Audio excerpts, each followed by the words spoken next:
Dans cette vidéo, nous allons définir ce qu'est un fluide. Générique.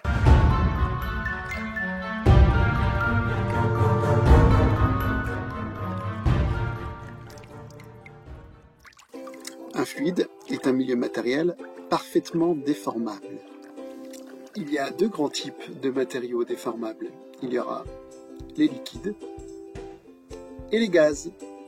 Déformables? Oui, déformables, dont on peut changer la forme. Donc si je résume, tout est fluide sauf les solides. Tu as tout à fait raison. Prenons l'exemple de l'eau.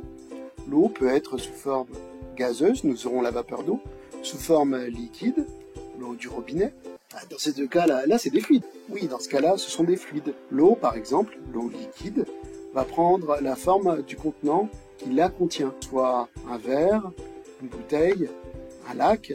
Elle va se déformer pour prendre la forme du contenant. La vapeur d'eau, pour le cas de l'eau, va prendre la forme de la pièce. Par exemple, la vapeur d'eau va occuper toute une pièce. Les fameux hammams. Par contre, si l'on prend l'eau sous forme solide, celle-ci ne sera pas déformable. L'eau sous forme solide, c'est la glace?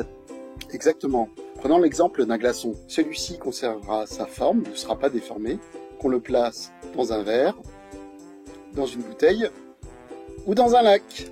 Si le glaçon fond, on revient au cas précédent, c'est-à-dire que l'eau deviendra liquide et prendra la forme du contenant. Si l'on résume, tous les liquides et les gaz sont des fluides.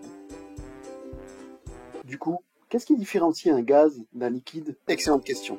Les gaz sont des fluides compressibles et les liquides sont des fluides peu ou pas compressibles.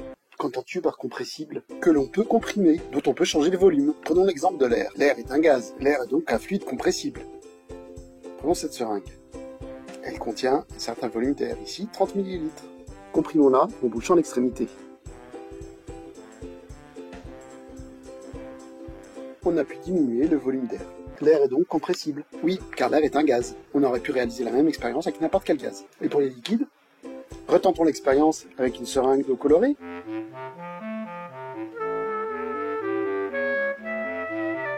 L'eau, comme tous les liquides, n'est pas compressible. Pour résumer, nous pouvons dire que les gaz sont des fluides compressibles et les liquides des fluides peu ou pas compressibles.